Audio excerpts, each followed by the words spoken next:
Tyler Cook, bang! Over the next star, Alex Sarr, projected to be so high in the NBA draft. And look at this, a little lip, both sides. Tyler Cook originally, Alex Sarr says, I don't care how young I am, I'm going to tell you that I don't appreciate that. And a big win for Southeast Melbourne Phoenix, who bounced back after the loss to kickstart their season. And our next guest, well, he would have been on the bench, I'm assuming, with that contagious energy going nuts. I speak of Alan Williams. Big sauce in the house. You like that? You like that? Look, I was up on my feet screaming, trying to get the crowd as hyped as Tyler was. So I absolutely loved it. Hey, I want to ask you straight up, of course, a tough start Thursday night. Melbourne are a good team, but bounced back on Sunday against a really good team in Perth. Sluggish start. From where you were sitting, what was the difference? Is there anything noticeable for you?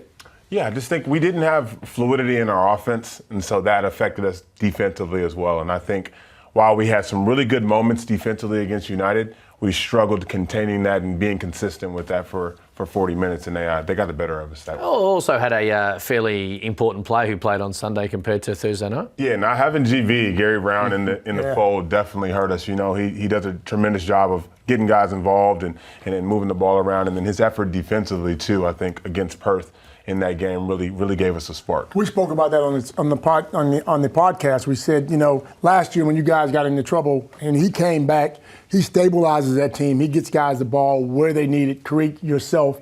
So to miss him, that first game really hurt you guys, but you could see the difference. His experience alone, you have to guard him. Now, Ben Ayer can play. We love what he does and what he brings. But Gary Brown is just a little bit different, and I love his experience. Yeah, for sure. I think the fact that he's played in the league for 1 year prior to, I know you're big on that, Coach. I'm big on it. Bringing the imports back, and he's one of those guys that's returning for season 2, and obviously has a huge impact on what we have going on. So you mentioned Coach Ben Ayer. Sauce, can we talk about Ben Ayer? Can we talk about Ben Ayer, please? For a moment. Please. That young fella, hey, that third quarter against Melbourne United, he had 10 points. He kept the game alive. He was the big energy guy, keeping you guys up and about, trying to stay involved. And then massive against Perth as well. Now, obviously, Tyler Cook and Mitch Creek and those guys, but you guys kept Bryce Cotton to 7. Now, Kenyon and GB and these guys were involved as well. But as well as hitting big shots, Ben Ayer, his energy and his intensity defensively as well. Yeah, no, he gives us a spark, you know, whether that's on starting lineup or coming off the bench. His ability to just change the game with his aggressiveness and intensity really helps us out, and it's something that we haven't had before here. A little bit of arrogance as well. I love his arrogance, man. I love it. It's confidence. Yes, It's pure confidence. He walks in the gym and thinks that he's the best player on the floor, and that's every single time. I legitimately that way and does it. feel it's time to stop having the Ben Ayer conversation, because he's done this for 3 straight seasons now. Like what we are seeing from Ben Ayer, he gets better as well. He is, but I mean that with all respect. Like there should be no surprise in the tone of which when we see Ben Ayer do his thing. Yeah. And on Thursday night, surprise though, it's love. Yeah, no, absolutely. I just love the way he goes about it. It's hard to argue. argue. When a coach has a scouting report, he's in the scouting report because you know he can come off that bench and drop 20 on you. Without, you know. Third quarter Thursday night. Absolutely. Third quarter Thursday night, a little undermanned, battling hard, Melbourne are good. All of a sudden, Ben Ayer keeps the game alive by his ability to be able to get to the rim. He plays to the fans, too. It's like he's the one that comes out there with his chip on his shoulder every single day, something to prove, and again, he brings it in every single day of practice. And for a kid who never got picked for anything along the way. No you know, and then had no guarantees going up to Cairns. We know the story. And now he's not only is he a fully contracted rostered guy in the NBL, he's coming out there and having a massive impact. He's a dog. Hey, you mentioned about players playing together for a couple of years in the NBL, but there's also a couple of combos that have played internationally. You're one of them, Mitch Creek, of course. So there's 3 or 4 different combos that have played not just in the NBL, and it continues to build chemistry, not just in the NBL seasons, but in the NBL off-season. How important do you think that's going to be as the season progresses? I think it's great because we can all lean on each other in different experiences that we've had together in different times to really build and kind of get this to where we need to go. Obviously, Will and I have played together before. Gary and I and Mitch and I have played together before, and we've all kind of intermingled before. And then if you go back to it even deeper on, a lot of the uni games, a lot of those players are on our team, from Craig Moeller, Gorjak Gag, Matt Kenyon, all played under Mike Kelly in that system. And so there's a lot of continuity with the Southeast Melbourne Phoenix this year, and it's going to allow us to really put our foot on the gas and try to get this thing done. So, what stuck out for you week 1? Not just maybe with Phoenix, but right around the league. Anything? I think the biggest thing this year is just it is the most competitive league that I have been a part of with as much parity as you could possibly have in my career. So I've played all over Europe. I've played in Asia. I've played in the NBA. I've played in the G League. And I think that this season in the NBL is just such a great quality product that we have. You know, great talent, great coaching, amazing fans, and it's going to be a heck of a year. Yeah, we spoke about that. When you got teams that have guys that are injured, that are still coming back, the top 4 or 5 are great, but then these other teams are right there as well. I mean, you look at Cairns. I look at Cairns on the weekend. Cairns were fantastic, man. Even though they lost, they got some talent on that team with 2 guys that come back. Yeah. So you just never know. Every single night you got to play. You got to play. Just to Source's point, you've been around 30-odd years around the league, Copes, and I'm sure in the mid-90s when you were playing for a team in Melbourne who were really good, there were nights you could not take it easy, but maybe coast and pick your moments a little bit. That doesn't happen anymore at all, does it? Not whatsoever. And you're right. There were a couple of teams. And Give me one. Geelong. Oh, there it is. Oh, mate, a couple of teams, you name half the league. That's where we got our points from, But yeah, you're right. Some nights you could take the night off, but now he's right. You got to play night in and night out because if you go to Cairns and you're slipping a little bit, you're going to get busted. So then, Source, how does that end up playing out? Because part of me feels like, the way the game is played now with all the three-point shooting, right? It's so tightly contested. There's so much talent on each team.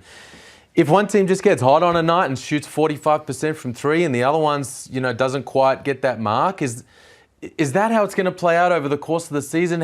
Or is it, like Cope says, just a matter of making sure mentally you're up and ready to go every single time? I think the latter. I think to that point, just making sure that you're ready, you're understanding, you're watching games. I think the ability for all of our games to be broadcast on TV gives the players such an advantage with access to be able to watch these games, study these players, these different sets that these teams are running so they can be best prepared when it's game time. And so you can't call it. You don't know who's going to win it. You don't know night in or night out what's going to happen, and that's what makes it so much fun as a player to know you're going out there and you're playing against the best competition possible every single night. Plus, it's a shorter game. It's only 40 minutes now. You don't have time to mess around. You got to get the job done. If you don't, you end up in third last or something. You got to play basketball every single night. Yeah. Now, there's a new regulation due to the gambling integrity that is very standard. It is standard in all Australian sports where you have to put your phone away 60 minutes prior to tip-off. Okay, that's a new thing. We see it there. There we go, the NBL Electronic Communications Device Policy. I really can't read, so I won't go too deep into it, but it pretty much means, and understandably so, that all players, officials, everyone involved in the locker room has to put your phone away 60 minutes prior to tip-off for gambling regulations, which is the right way to go about it. Have you noticed this? Has it changed anything for you and the players and everyone else? Do you feel that it is something that some players are going to have to adapt to? Yeah, look, when we first got news that this was going to be the case, it was a big uproar. It was like, oh, what are we doing? Why are we doing this? And you get a better understanding and understand that there are ways for people to gain advantages in the betting world and get tips here and there. And so for the safety and integrity of the game, it makes sense.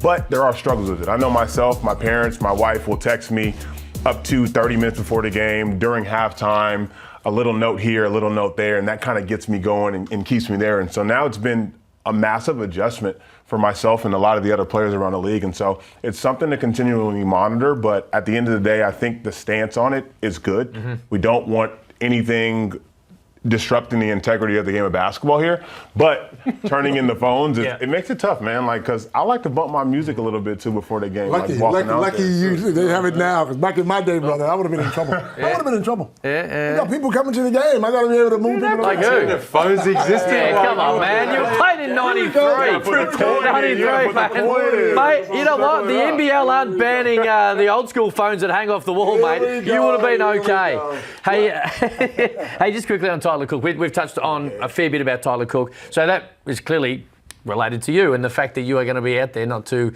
hopefully, far away. How are you going? You back on court? How's the body? What's it all sitting like for you? Yeah, first and foremost, Tyler Cook is a force, and we're so fortunate to have him in this league. We're fortunate to have him on our squad. But you happy to see him leave the NBL once so you don't have to guard him, right? No, I'm so happy he's on our team. I'm glad I don't have to guard him night in, night out. You know what I'm saying? But I do think it will be a really fun matchup to have. But no, I'm tracking well. The physio team with Southeast Melbourne, with Simon Wigg, Av Kumar, Will Blake, and others that are helping me get right. And so I'm getting close, and I'm excited for it. So I love can't your wait. attitude about the whole Tyler Cook situation. It's like your approach is I'm trying to win a championship with this team. Yeah. So while I'm out, let's win games.